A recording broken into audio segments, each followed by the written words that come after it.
عام طور پر فوبیا میں لڑو یا بھاگو فائٹ اور فلائٹ والا رد عمل ہوتا ہے، جس میں دل تیز دھڑکتا ہے، بلڈ پریشر بڑھتا ہے۔ لیکن BII فوبیا میں یہ الٹ ہو سکتا ہے۔ یہ واقعی ایک بہت شدید جسمانی رد عمل ہے۔ اچھا، کیا وقت کے ساتھ ساتھ نئے قسم کے فوبیا بھی سامنے آ رہے ہیں جیسے جیسے دنیا بدل رہی ہے؟ جی بالکل، ایسا ہو رہا ہے۔ جیسے جیسے ہماری زندگی میں نئی چیزیں آ رہی ہیں، ان سے جڑے نئے خوف بھی پیدا ہو رہے ہیں۔ اس کی ایک نسبتاً نئی مثال ہے نوموفوبیا۔ نوموفوبیا یہ کیا ہے؟ یہ ہے نو موبائل فون فوبیا، یعنی اپنے موبائل فون کے بغیر ہونے کا یا اس سے رابطہ منقطع ہو جانے کا یا بیٹری ختم ہو جانے کا شدید خوف۔ اچھا، یہ تو آج کل بہت لوگوں کو محسوس ہوتا ہوگا۔ جی، یہ ایک ابھرتا ہوا مسئلہ ہے۔ تو یہ ساری مثالیں تھیں مخصوص یا سادہ فوبیاز کی۔ ٹھیک ہے، آپ نے کہا تھا 2 بڑی قسمیں ہیں، تو دوسری قسم کون سی ہے؟ جی، دوسری قسم کہلاتی ہے پیچیدہ فوبیا، یعنی کمپلیکس فوبیاز۔ پیچیدہ؟ یہ کیوں پیچیدہ ہیں؟ یہ اس لیے پیچیدہ ہیں کیونکہ ان کے جو محرکات یعنی ٹریگرز ہیں وہ کسی ایک چیز یا صورتحال تک محدود نہیں ہوتے، وہ زیادہ وسیع ہوتے ہیں، اور اسی وجہ سے ان سے بچنا بہت مشکل بلکہ بعض اوقات ناممکن ہو جاتا ہے۔ اچھا، تو ان سے بچنا مشکل ہے؟ جی، اور یہ اکثر مخصوص فوبیا سے زیادہ معذور کن ڈسیبلنگ ہوتے ہیں، زندگی کو زیادہ متاثر کرتے ہیں، اور یہ عموماً بچپن کے بجائے جوانی میں شروع ہوتے ہیں۔ تو اس پیچیدہ قسم میں کون سے فوبیا آتے ہیں؟ اس کی 2 سب سے اہم مثالیں ہیں۔ پہلی ہے سماجی فوبیا۔ Social phobia? سماجی فوبیا؟ جی، جسے آج کل زیادہ تر سوشل اینزائٹی ڈس آرڈر کہا جاتا ہے۔ اچھا، سوشل اینزائٹی ڈس آرڈر، یہ کیا ہوتا ہے؟ یہ سماجی حالات میں، یعنی جہاں دوسرے لوگ موجود ہوں، وہاں شدید اور مستقل قسم کا خوف ہوتا ہے۔ خوف کس بات کا؟ اس بات کا کہ کہیں کوئی ایسی حرکت نہ ہو جائے جس سے شرمندگی ہو، بے عزتی ہو، یا لوگ منفی رائے قائم کریں، تنقید کریں۔ تو یہ صرف شرمیلے پن سے مختلف ہے؟ جی ہاں، یہ محض شرمیلا پن نہیں ہے۔ شرمیلا پن ایک شخصیت کا پہلو ہو سکتا ہے، جبکہ سوشل انزائٹی ایک ڈس آرڈر ہے جو زندگی کو مفلوج کر سکتا ہے۔ بنیادی ڈر یہی ہوتا ہے کہ میں کچھ ایسا کر دوں گی کہ سب کے سامنے تماشا بن جائے گا، لوگ مذاق اڑائیں گے۔ تو یہ صرف سٹیج پر بولنے یا پارٹی میں جانے تک محدود نہیں؟ نہیں، بالکل نہیں۔ یہ کسی بھی سماجی صورتحال میں ہو سکتا ہے، جیسے کسی اجنبی سے بات شروع کرنا، کسی اتھارٹی والے شخص سے بات کرنا، لوگوں کے سامنے کھانا پینا، عوامی بیت الخلا استعمال کرنا، یہاں تک کہ کلاس میں سوال پوچھنا۔ ان سب حالات میں شدید پریشانی ہو سکتی ہے۔ یہ تو زندگی کو بہت مشکل بنا دیتا ہوگا۔ اچھا، اور دوسری پیچیدہ قسم کون سی تھی؟ وہ ہے اگورا فوبیا۔ اگورا فوبیا؟ یہ نام بھی سنا ہے، کیا یہ کھلی جگہوں کا خوف ہے؟ یہ ایک عام غلط فہمی ہے۔ لوگ سمجھتے ہیں اگورا فوبیا صرف کھلی جگہوں کا خوف ہے، لیکن یہ اس سے کہیں زیادہ پیچیدہ ہے۔ تو پھر یہ اصل میں کیا ہے؟ اگورا فوبیا دراصل ایسی جگہوں یا حالات کا شدید خوف ہے جہاں سے اگر انسان کو اچانک شدید گھبراہٹ یا پینک اٹیک ہو جائے تو اس کے لیے وہاں سے نکلنا مشکل ہو، یا اسے لگے کہ مدد ملنا ناممکن یا شرمندگی کا باعث ہوگا۔ اوہ، تو جگہ سے زیادہ صورتحال کا خوف ہے کہ اگر کچھ ہو گیا تو پھنس جاؤں گی۔ بالکل، خوف اس جگہ یا صورتحال کا بھی ہے، لیکن اس سے جڑے پھنس جانے یا مدد نہ ملنے کے خیال کا زیادہ ہے۔ تو اس میں کون کون سی جگہیں یا حالات شامل ہو سکتے ہیں؟ اس میں کئی طرح کے حالات آ سکتے ہیں، جیسے پبلک ٹرانسپورٹ استعمال کرنا، بس، ٹرین وغیرہ، کسی بھیڑ والی جگہ پر ہونا جیسے شاپنگ مال، سنیما یا بازار، کسی لمبی قطار میں کھڑا ہونا، کسی پل پر ہونا، یا بعض اوقات تو گھر سے اکیلے باہر نکلنا بھی مشکل ہو جاتا ہے۔ گھر سے نکلنا بھی؟ جی، تشخیص کے لیے یہ ضروری ہوتا ہے کہ یہ خوف کئی مختلف قسم کے حالات سے جڑا ہو، صرف ایک آدھ سے نہیں۔ اور کیا اس کا پینک اٹیک سے کوئی تعلق ہے؟ جی ہاں، بہت گہرا تعلق ہے۔ اکثر ایگوروفوبیا ان لوگوں میں پیدا ہوتا ہے جنہیں پہلے پینک اٹیک ہو چکے ہوں یا جنہیں پینک ڈس آرڈر ہو۔ وہ ان جگہوں سے ڈرنے لگتے ہیں جہاں انہیں پہلے پینک اٹیک ہوا تھا، یا جہاں انہیں لگتا ہے کہ دوبارہ ہو سکتا ہے اور وہ بے بس ہوں گے۔ سمجھ گیا۔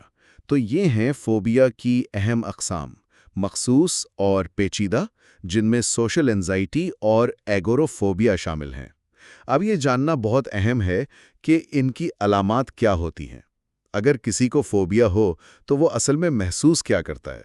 دیکھیں، جب کوئی شخص اپنے فوبیا کے محرک یعنی جس چیز یا صورتحال سے اسے ڈر لگتا ہے اس کا سامنا کرتا ہے تو اسے تقریباً فوراً ہی شدید قسم کا خوف، انزائٹی یا جسے پینک کہتے ہیں وہ محسوس ہوتا ہے۔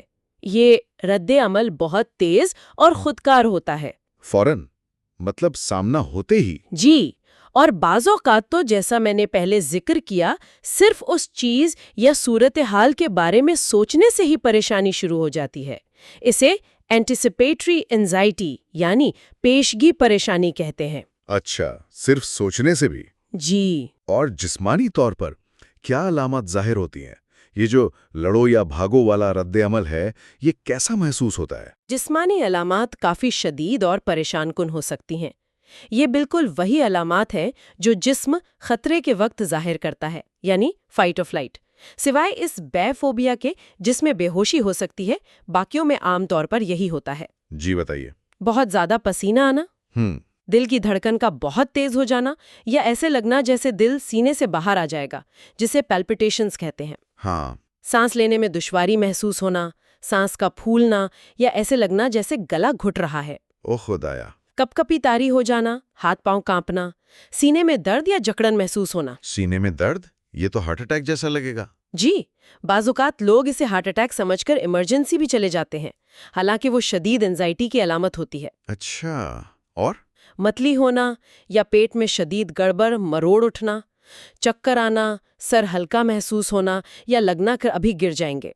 منہ کا بالکل خشک ہو جانا، کبھی شدید گرمی لگنا، ہاٹ فلیشز، کبھی شدید سردی لگنا، کولڈ شلز۔ یہ تو بہت ساری علامات ہیں۔ جی، اور بعض اوقات جس میں سوئیاں چبھنے کا احساس، پنز اینڈ نیڈلز بھی ہوتا ہے، سر درد بھی ہو سکتا ہے، الجھن بھی ہو سکتی ہے۔ یہ علامات تو خود ہی بہت خوفناک لگ رہی ہیں۔ ان کا تجربہ کرنا کیسا ہوتا ہوگا؟ ذہنی طور پر کیا کیفیت ہوتی ہے اس وقت؟ ذہنی طور پر سب سے نمایاں چیز تو بے قابو قسم کی انگزائٹی یا خوف کا شدید احساس ہے۔ بے قابو؟ جی، مطلب فرد کو لگتا ہے کہ وہ اس احساس کو کنٹرول نہیں کر سکتا۔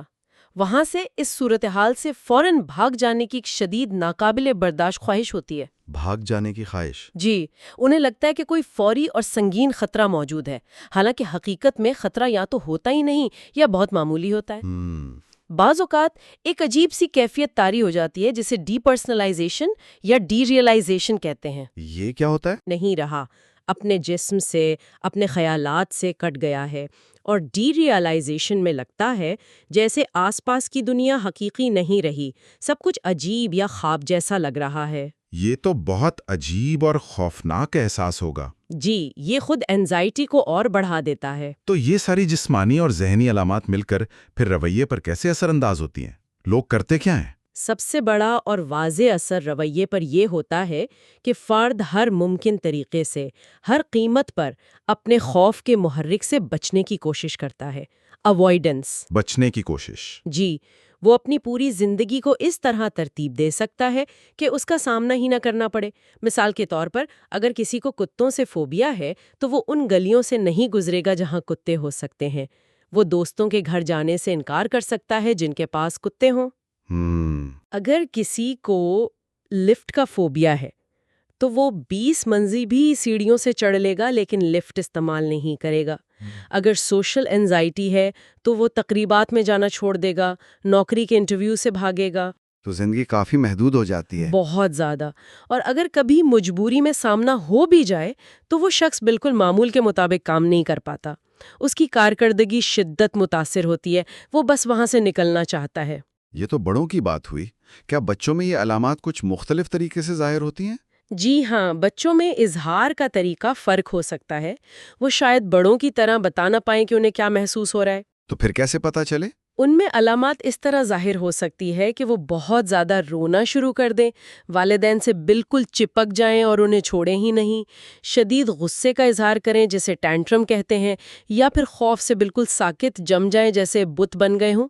اچھا، تو بچوں میں یہ رویے دیکھ کر اندازہ لگانا ہوگا۔ عمل میں بار بار ہو رہا ہو۔ یہ تمام علامات اور رویے سن کر اندازہ ہو رہا ہے کہ فوبیا واقعی زندگی کو کتنا مشکل بنا سکتا ہے۔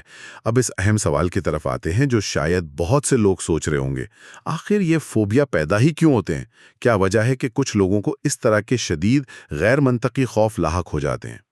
یہ ایک بہت اہم اور پیچیدہ سوال ہے، اور سچ تو یہ ہے کہ سائنس ابھی تک کسی ایک واحد وجہ پر متفق نہیں ہے۔ کوئی ایک وجہ نہیں؟ جی نہیں، ایسا لگتا ہے کہ فوبیا کی نشو نما میں کئی مختلف عوامل مل جل کر کردار ادا کرتے ہیں۔ یہ بھی ایک اہم بات ہے جو تحقیق بتاتی ہے کہ زیادہ تر فوبیا 30 سال کی عمر سے پہلے شروع ہو جاتے ہیں اور اکثر بچپن یا نوجوانی میں ان کی بنیاد پڑتی ہے۔ اچھا، تو وہ کون سے ممکنہ عوامل ہیں جن کا ذکر ملتا ہے؟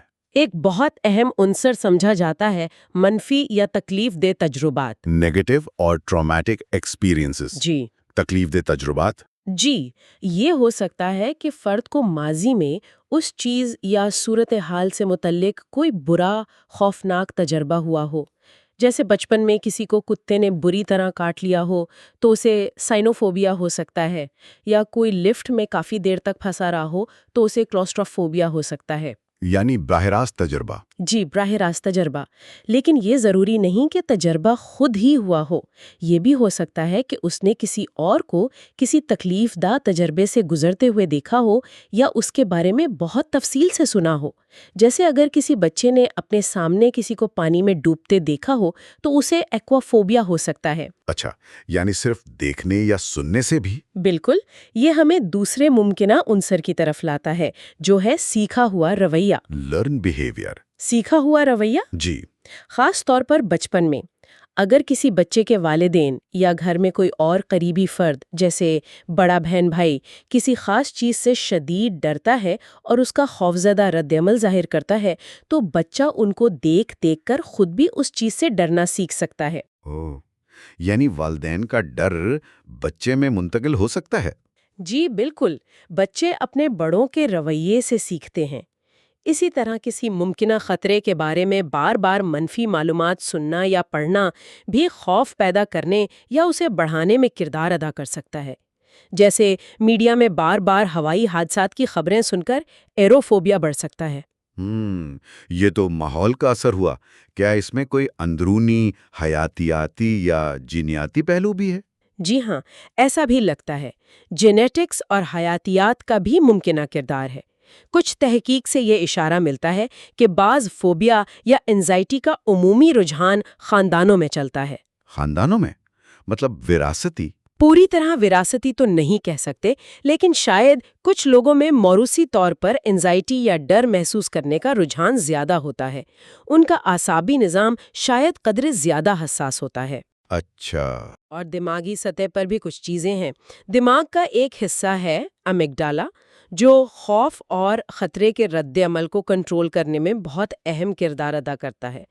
ایسا لگتا ہے کہ فوبیا میں مبتلا افراد میں یہ امیگڈالا زیادہ فعال ہو سکتا ہے، یا یہ کم خطرے والی یا بالکل بے ضرر صورتحال میں بھی غیر ضروری طور پر خطرے کا الارم یعنی لڑو یا بھاگو کا رد عمل شروع کر دیتا ہے۔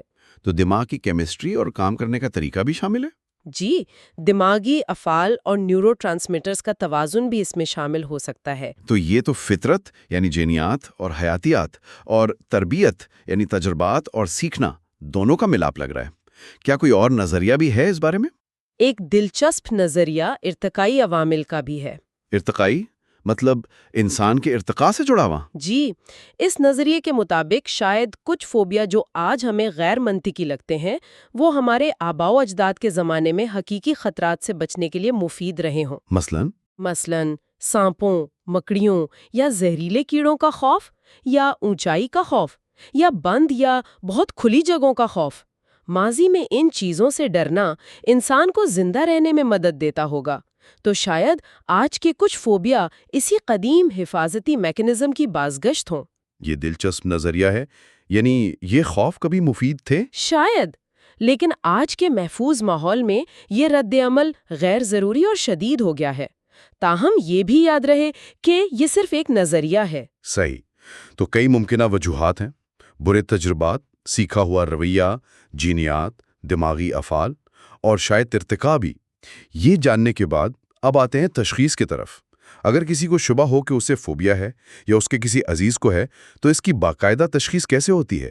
کیا لوگ خود ہی جان جاتے ہیں؟ جیسا کہ ہم نے پہلے بات کی، زیادہ تر معاملات میں، خاص طور پر مخصوص فوبیا میں، فرد کو خود اپنے خوف کی شدت اور غیر منطقی ہونے کا کچھ نہ کچھ اندازہ ہوتا ہے۔ وہ جانتے ہیں کہ ان کا ڈر ضرورت سے زیادہ ہے۔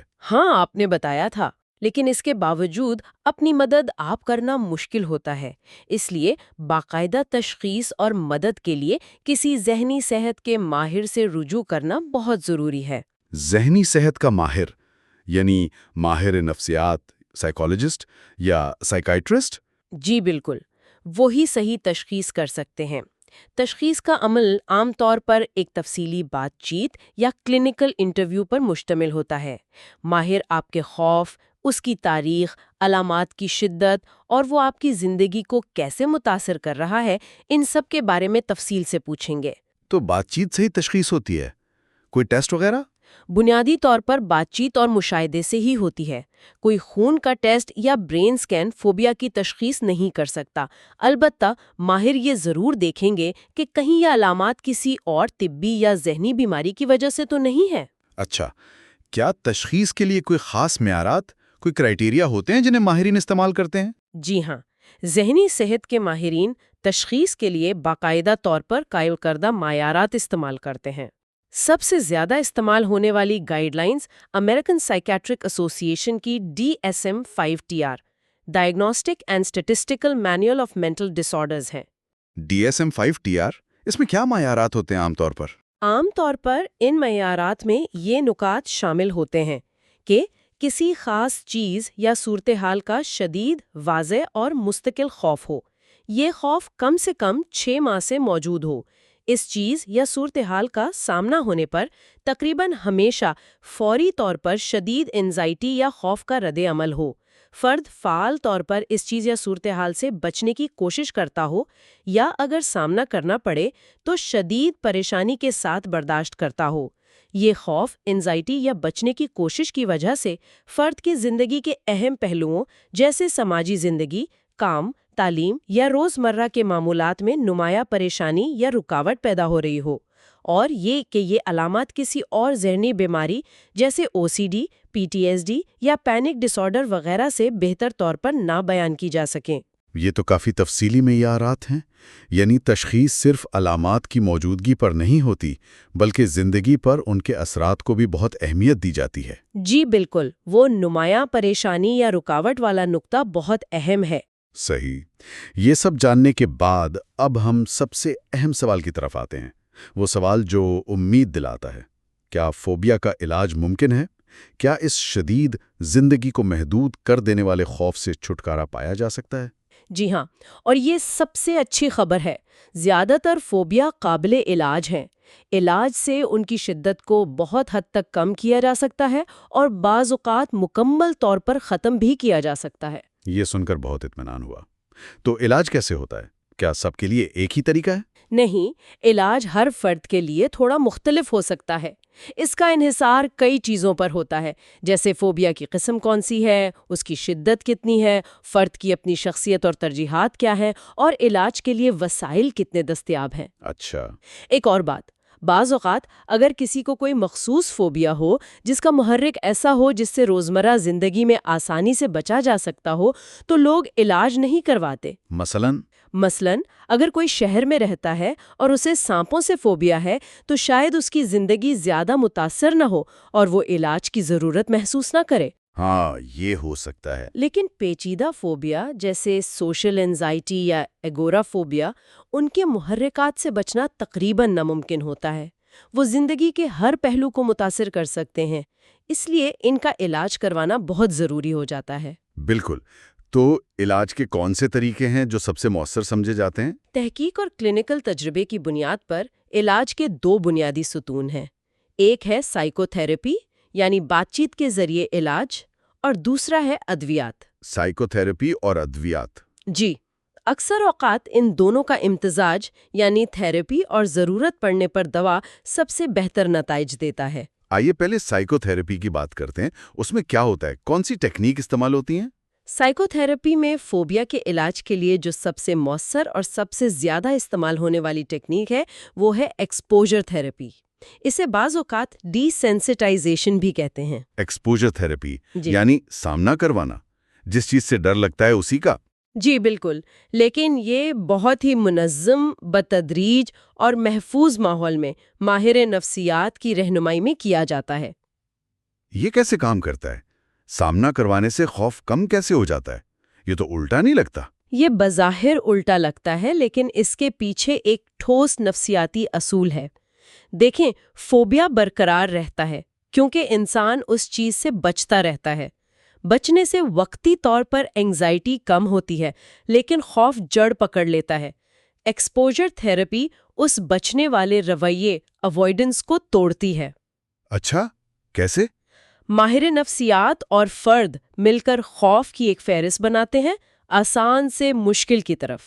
پھر وہ سب سے کم خوف والی صورتحال سے شروع کرتے ہیں۔ مثال کے طور پر اگر کسی کو مکڑی سے فوبیا ہے تو پہلا قدم شاید صرف مکڑی کی تصویر دیکھنا ہو۔ صرف تصویر؟ جی، اور اس دوران ماہر فرد کو ریلیکسیشن کی تکنیک جیسے گہرے سانس لینا سکھاتا ہے تاکہ وہ اینگزائٹی کو برداشت کر سکے۔ جب وہ تصویر دیکھنے پر پرسکون رہنا سیکھ جاتا ہے تو پھر اگلا قدم اٹھایا جاتا ہے۔ اگلا قدم کیا ہو سکتا ہے؟ شاید کسی بند ڈبے میں دور سے مکڑی کو دیکھنا، پھر تھوڑا قریب سے دیکھنا، پھر شاید ماہر خود اس ڈبے کو ہاتھ لگائے اور بتدریج بہت آہستہ آہستہ فرد کو اس قابل بنایا جاتا ہے کہ وہ اپنے خوف پر قابو پا سکے۔ یعنی آہستہ آہستہ حساسیت کم کرنا۔ بالکل، ڈی سینسٹائزیشن۔ بار بار محفوظ ماحول میں سامنا کرنے سے دماغ یہ سیکھتا ہے کہ یہ چیز یا صورتحال اتنی خطرناک نہیں ہے جتنا وہ سمجھ رہا تھا۔ خوف کا خودکار رد عمل کمزور پڑ جاتا ہے۔ یہ تو ہوائی جہاز والے فوبیا، ایروفوبیا کے لیے بھی ایسے ہی ہوتا ہوگا؟ جی، اس میں بھی قدم بقدم چلا جاتا ہے۔ پہلے شاید صرف جہازوں کے بارے میں بات کرنا یا ویڈیوز دیکھنا، پھر ایئرپورٹ جانا، پھر کسی کھڑے ہوئے جہاز کو دیکھنا، پھر شاید فلائٹ سیمولیٹر میں بیٹھنا، اور آخر میں جب فرد تیار ہو تو ایک مختصر پرواز لینا۔ یہ تو کافی محنت طلب اور ہمت والا کام لگتا ہے۔ جی، یہ فرد اور تھراپسٹ دونوں کے لیے محنت طلب ہے، لیکن یہ بہت مؤثر ہے۔ ایکسپوجر حقیقی زندگی میں ان ویوو بھی ہو سکتا ہے یا تصوراتی امیجنل بھی، جہاں فرد صرف تصور کرتا ہے کہ وہ صورتحال کا سامنا کر رہا ہے۔ اچھا، کیا ایکسپوجر تھراپی کے علاوہ بھی کوئی تھراپی مددگار ہے؟ جی ہاں، دوسری بہت اہم تھراپی ہے cognitive behavioural therapy, cognitive behavioural therapy? CBT۔ یہ نام بھی بہت سنا ہے۔ یہ کیسے کام کرتی ہے؟ CBT اس بنیادی خیال پر مبنی ہے کہ ہمارے خیالات، کوگنیشنز، ہمارے احساسات، ایموشنز اور ہمارے رویے، بیہیویئرز آپس میں گہرائی سے جڑے ہوئے ہیں۔ CBT فوبیا کے علاج میں اس بات پر توجہ مرکوز کرتی ہے کہ فرد کے وہ کون سے منفی یا غیر حقیقی خیالات ہیں جو اس کے خوف کو بڑھاوا دے رہے ہیں۔ منفی خیالات جیسے اگر کسی کو سوشل اینزائٹی ہے تو اس کا خیال ہو سکتا ہے اگر میں نے کچھ کہا تو سب مجھ پر ہنسیں گے یا میں ضرور کوئی بیوقوفی کروں گا۔ اگر کسی کو لفٹ سے ڈر لگتا ہے تو وہ سوچ سکتا ہے یہ لفٹ ضرور پھنس جائے گی اور میرا دم گھٹ جائے گا۔ یہ خیالات تو خوف کو بڑھائیں گے۔ بالکل۔ تو CBT میں ماہر نفسیات فرد کو ان خیالات کو پہچاننے میں مدد کرتا ہے، پھر ان کو چیلنج کرنا سکھاتا ہے۔ ان خیالات کی حقیقت پسندی کو پرکھا جاتا ہے اور پھر انہیں زیادہ متوازن اور حقیقت پسندانہ خیالات سے بدلنے کی مشق کی جاتی ہے۔ یعنی سوچنے کا انداز بدلنا۔ جی، اور ساتھ ہی ساتھ CBT میں رویے کو تبدیل کرنے پر بھی کام ہوتا ہے۔ اس میں بھی اکثر ایکسپوجر کے عناصر شامل ہوتے ہیں، لیکن سوچ پر زیادہ زور ہوتا ہے۔ یہ فرد کو خوف سے نمٹنے کے لیے عملی مہارتیں، کوپنگ سکلز بھی سکھاتی ہے۔ تو ایکسپوجر اور CBT یہ دو اہم تھراپیز ہیں؟ جی، ان کے علاوہ سادہ کاؤنسلنگ، سپورٹ گروپس میں شرکت اور ریلیکسیشن کی ٹیکنیک جیسے مائنڈفلنس یا گہرے سانس لینے کی مشقیں، یہ سب بھی علاج کے عمل میں مددگار ثابت ہو سکتے ہیں۔ کچھ معاملات میں ہپنو تھراپی بھی استعمال کی جاتی ہے۔ ٹھیک ہے، اب آتے ہیں علاج کے دوسرے ستون کی طرف، یعنی ادویات۔ ان کا کیا کردار ہے؟ کیا وہ فوبیا کو ٹھیک کر سکتی ہیں؟ دیکھیں، ادویات عام طور پر فوبیا کا بنیادی یا واحد علاج نہیں سمجھی جاتی۔ وہ خوف کی جڑ کو ختم نہیں کرتی، لیکن وہ علامات کو سنبھالنے میں، انہیں کم کرنے میں بہت مددگار ثابت ہو سکتی ہیں۔ علامات کم کرنے میں؟ جی، خاص طور پر جب فوبیا بہت شدید ہو، یا جب تھراپی شروع کی جا رہی ہو اور اینزائٹی بہت زیادہ ہو، یا پھر ایسی صورتحال میں جہاں خوف کے محرک کا سامنا کرنا ناگزیر ہو، جیسے ہوائی سفر کرنا ضروری ہو۔ تو کون سی دوائیں استعمال ہوتی ہیں؟ کئی قسم کی دوائیں استعمال ہو سکتی ہیں۔ ایک ہے بیٹا بلاکرز۔ بیٹا بلاکرز؟ جی یہ تو دل کی دوائیں نہیں؟ جی، یہ بنیادی طور پر ہائی بلڈ پریشر اور دل کی کچھ حالتوں کے لیے استعمال ہوتی ہیں، لیکن یہ اینزائٹی کی جسمانی علامات کو کنٹرول کرنے میں بھی مؤثر ہیں۔ جسمانی علامات؟ جیسے دل کی تیز دھڑکن، کپ کپی، پسینہ آنا۔ بیٹا بلاکرز ان علامات کو کم کر دیتی ہیں۔ یہ خاص طور پر کارکردگی سے متعلق خوف، پرفارمنس اینگزائٹی جیسے سٹیج پر جانے یا تقریر کرنے کے خوف کے لیے استعمال کی جاتی ہیں۔ یہ ضرورت کے وقت لی جا سکتی ہیں۔ اچھا، اور دوسری اہم قسم ہے اینٹی ڈپریسنٹس۔ Anti depressants? یہ تو ڈپریشن کی دوائیں ہیں، فوبیا میں کیسے کام کرتی ہیں؟ جی، اگرچہ ان کا نام اینٹی ڈپریسنٹ ہے، لیکن یہ اینگزائٹی ڈس آرڈرز بشمول فوبیا اور خاص طور پر سوشل اینگزائٹی اور ایگوروفوبیا کے علاج میں بھی بہت مؤثر ہیں۔ کون سی اینٹی ڈپریسنٹس؟ سب سے زیادہ استعمال ہونے والی قسم SSRIs سلیکٹیو سیروٹونن ری اپٹیک انہیبیٹرز ہے۔ یہ دماغ میں سیروٹونن نامی کیمیکل کے توازن کو بہتر بنا کر موڈ اور اینگزائٹی کو کم کرنے میں مدد دیتی ہیں۔ کچھ اور قسمیں بھی ہیں جیسے MAOIs یا TCAs، لیکن ان کے ضمنی اثرات زیادہ ہو سکتے ہیں۔ تو یہ روز لینی پڑتی ہیں؟ جی، SSRIs عام طور پر روزانہ لینی پڑتی ہیں اور ان کا پورا اثر ظاہر ہونے میں کئی ہفتے لگ سکتے ہیں۔ ان کے کچھ ضمنی اثرات بھی ہو سکتے ہیں جن کے بارے میں ڈاکٹر سے بات کرنا ضروری ہے۔ ٹھیک ہے، اور کوئی دوا؟ تیسری قسم ہے ٹرینکولائزرز، جنہیں بینزوئیڈائزیپائنز بھی کہتے ہیں۔ بینزوڈائزیپائنز؟ جی یہ تو سکون آور دوائیں ہیں۔ جی، یہ بہت تیزی سے کام کرتی ہیں اور شدید اینگزائٹی یا پینک اٹیک کو فوری طور پر کم کر سکتی ہیں۔ یہ مختصر مدت کے لیے یا صرف ضرورت کے وقت استعمال کی جا سکتی ہیں۔ تو یہ تو بہت اچھی لگ رہی ہیں۔ ان کا مسئلہ یہ ہے کہ ان پر انحصار یعنی ایڈکشن کا بہت زیادہ خطرہ ہوتا ہے۔ جسم ان کا عادی ہو جاتا ہے اور انہیں چھوڑنا بہت مشکل ہو سکتا ہے۔ وڈرال علامات بھی شدید ہو سکتی ہیں۔ اوہ، یہ تو خطرناک ہے۔ جی، اسی لیے ان کا استعمال بہت احتیاط سے، صرف ڈاکٹر کی سخت نگرانی میں اور عموماً بہت ہی مختصر مدت کے لیے کیا جاتا ہے۔ انہیں دوسری نشہ آور چیزوں جیسے الکوہل کے ساتھ لینا بھی بہت خطرناک ہو سکتا ہے۔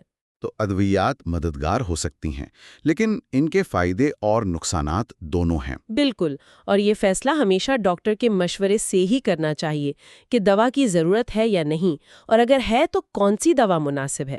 خود سے کوئی دوا شروع یا بند نہیں کرنی چاہیے۔ یہ بہت اہم نقطہ ہے۔ تو مجموعی طور پر علاج میں تھراپی، خاص طور پر ایکسپوجر اور CBT مرکزی کردار ادا کرتی ہیں اور ادویات مددگار ہو سکتی ہیں۔ یہ جان کر واقعی بہت امید ہوتی ہے کہ مدد دستیاب ہے۔ اب آخر میں ذرا یہ بتائیں کہ یہ فوبیا کتنے عام ہیں معاشرے میں، اور فرد اور معاشرے پر ان کے مجموعی طور پر کیا اثرات مرتب ہوتے ہیں؟ فوبیا حیران کرنے والے طور پر کافی عام ہے۔ اعداد و شمار تھوڑے مختلف ہو سکتے ہیں مختلف علاقوں میں اور تحقیق کے طریقوں پر، لیکن مجموعی تصویر یہی ہے کہ یہ سب سے عام ذہنی صحت کے مسائل میں سے ایک ہیں۔ کتنے عام؟ کوئی اندازہ؟ اندازہ ہے کہ دنیا بھر میں لاکھوں کروڑوں لوگ کسی نہ کسی فوبیا کا شکار ہے۔ صرف امریکہ کی بات کریں تو کچھ اندازوں کے مطابق تقریباً 19 ملین افراد متاثر ہیں۔ ایک اور تحقیق کے مطابق امریکہ میں 8 سے 12% آبادی کو زندگی میں کبھی نہ کبھی کوئی مخصوص فوبیا ہوتا ہے۔ 8 سے 12%؟ یہ تو بہت بڑی تعداد ہے۔ جی، اور دنیا کے دیگر حصوں میں یہ شرح تھوڑی کم ہو سکتی ہے، شاید 2 سے 6%، لیکن پھر بھی یہ لاکھوں لوگ بنتے ہیں۔ کیا یہ مردوں اور عورتوں میں برابر ہوتے ہیں؟ نہیں، تحقیق بتاتی ہے کہ فوبیا، خاص طور پر مخصوص فوبیا اور ایگورافوبیا، خواتین میں مردوں کے مقابلے میں زیادہ عام ہے۔ سوشل اینزائٹی شاید دونوں میں تقریباً برابر ہو، اور یہ نوجوانوں میں بھی زیادہ پائے جاتے ہیں۔ تو یہ اتنے عام ہیں، ان کی زندگی پر کیا اثرات ہوتے ہیں، صرف ڈرنے کے علاوہ؟ اثرات بہت دور رس اور گہرے ہو سکتے ہیں. جیسا ہم نے علامات اور رویے کی بات کرتے ہوئے دیکھا، فوبیا فرد کی زندگی کو شدید طور پر محدود کر سکتا ہے. محدود کس طرح سے؟ دیکھیں، اس کی وجہ سے بہت سی پیچیدگیاں پیدا ہو سکتی ہیں، جیسے سماجی تنہائی. لوگ گھر سے نکلنے سے، لوگوں سے ملنے جلنے سے، تقریبات میں جانے سے کترانے لگتے ہیں. وہ تنہا رہ جاتے ہیں. ذہنی صحت کے دیگر مسائل. فوبیا کے ساتھ اکثر دیگر ذہنی صحت کے مسائل بھی جڑے ہوتے ہیں. ڈپریشن کا خطرہ بڑھ جاتا ہے. دیگر انزائٹی ڈس آرڈرز جیسے جنرلائزڈ انزائٹی ڈس آرڈر یا OCD بھی ساتھ ہو سکتے ہیں. بائی پولر ڈس آرڈر کا خطرہ بھی کچھ بڑھ سکتا ہے. یعنی ایک مسئلہ دوسرے مسائل کو جنم دے سکتا ہے؟ جی، نشے کا استعمال. کچھ لوگ فوبیا کی شدید انزائٹی سے نپٹنے کے لیے یا سماجی حالات کا سامنا کرنے کے لیے الکحل یا منشیات کا سہارا لینے لگتے ہیں، جو خود ایک بڑا مسئلہ بن جاتا ہے. سیلف میڈیکیشن کے طور پر؟ بالکل. کام یا تعلیم میں مشکلات. فوبیا کی وجہ سے لوگوں کے لیے نوکری کرنا، انٹرویو دینا، دفتر جانا یا اپنی پڑھائی جاری رکھنا، کلاس میں حصہ لینا، یہ سب بہت مشکل ہو سکتا ہے. ان کی کارکردگی متاثر ہوتی ہے، ترقی رک سکتی ہے. ہاں، یہ تو کیریئر پر اثر انداز ہوگا. جی، تعلقات میں تناؤ. فوبیا صرف فرد کو متاثر نہیں کرتا، بلکہ اس کے پیاروں، گھر والوں، دوستوں کے ساتھ اس کے تعلقات میں بھی تناؤ پیدا کر سکتا ہے. گھر والے سمجھ نہیں پاتے یا فرد کی وجہ سے ان کی اپنی زندگی بھی محدود ہو جاتی ہے. یہ بھی اہم نکتہ ہے. اور سب سے تشویشناک بات، اگر فوبیا بہت شدید ہو، علاج نہ ہو رہا ہو اور فرد بہت مایوس ہو جائے، تو خودکشی کے خیالات یا کوشش کا خطرہ بھی بڑھ سکتا ہے. خدایا، یہ تو بہت سنجیدہ نتائج ہیں. جی، اس لیے فوبیا کو ہلکا نہیں لینا چاہیے. ایک اور بات جو تحقیق بتاتی ہے وہ یہ کہ جن لوگوں کو ایک مخصوص فوبیا ہوتا ہے، ان میں سے تقریباً 75% یعنی 3/4 لوگوں کو ایک سے زیادہ فوبیا ہوتے ہیں. ایک سے زیادہ؟ اچھا. جی، تو یہ مسئلہ اکثر اکیلا نہیں آتا. ہو جاتا ہے کہ فوبیا کو محض ایک ڈر یا وہم سمجھ کر نظر انداز نہیں کرنا چاہیے. یہ ایک حقیقی، تکلیف دہ اور زندگی کو بری طرح متاثر کرنے والی طبی حالت ہے جس کا باقاعدہ علاج ضروری اور ممکن ہے. آپ نے بالکل صحیح کہا. سب سے اہم پیغام آج کی گفتگو کا یہی ہے کہ فوبیا تکلیف دہ ضرور ہیں، مایوس کن ہو سکتے ہیں، لیکن ان سے نمٹا جا سکتا ہے. مدد اور مؤثر علاج دستیاب ہیں. پہلا قدم اٹھانا یعنی مدد مانگنا شاید سب سے مشکل ہو، لیکن یہی سب سے اہم قدم ہے. بالکل. آج کی اس تفصیلی اور معلوماتی گفتگو کو سمیٹتے ہوئے کوئی ایک آخری سوچ یا نکتہ جو آپ ہمارے سامعین کے لیے چھوڑنا چاہیں گی آج کی گفتگو کی روشنی میں؟ ایک دلچسپ پہلو جس پر سوچا جا سکتا ہے وہ یہ ہے کہ ہم نے دیکھا فوبیا کی وجوہات میں سیکھنے کا عمل شامل ہے، برے تجربات سے سیکھنا یا دوسروں کو دیکھ کر سیکھنا. ساتھ ہی حیاتی عوامل جیسے جینیات اور دماغ کی کیمسٹری بھی کردار ادا کرتی ہیں. جی. تو سوال یہ پیدا ہوتا ہے کہ کیا ان میکانزمز کو، یعنی خوف کیسے سیکھا جاتا ہے اور دماغ میں کیسے کام کرتا ہے، اس کو مزید گہرائی میں سمجھ کر ہم مستقبل میں نہ صرف علاج کو مزید بہتر بنا سکتے ہیں، ہاں، بلکہ شاید ہم ایسی حکمت عملی بھی وضع کر سکیں جس سے فوبیا کی نشوونما کو شروع میں ہی روکا جا سکے، یا کم از کم ان لوگوں کی مدد کی جا سکے جن میں اس کا خطرہ زیادہ ہے. واہ، یعنی بچاؤ یا روک تھام، پریونشن کی طرف کام کیا جا سکے. جی بالکل. یہ سمجھنا کہ خوف کیسے بنتا اور برقرار رہتا ہے ہمیں اسے توڑنے اور شاید بننے سے روکنے کے نئے راستے دکھا سکتا ہے. یہ تحقیق کا ایک بہت اہم اور امید افزا پہلو ہے. یہ واقعی ایک بہت گہری اور مثبت سوچ ہے. امید ہے کہ آج فوبیا کے حوالے سے یہ گفتگو ہمارے سننے والوں کے لیے معلوماتی بھی رہی ہوگی اور شاید کچھ لوگوں کے لیے مدد حاصل کرنے کی ہمت افزائی کا باعث بھی بنی ہو. امید تو یہی ہے. اپنا بہت خیال رکھیے گا. اللہ حافظ. اللہ حافظ.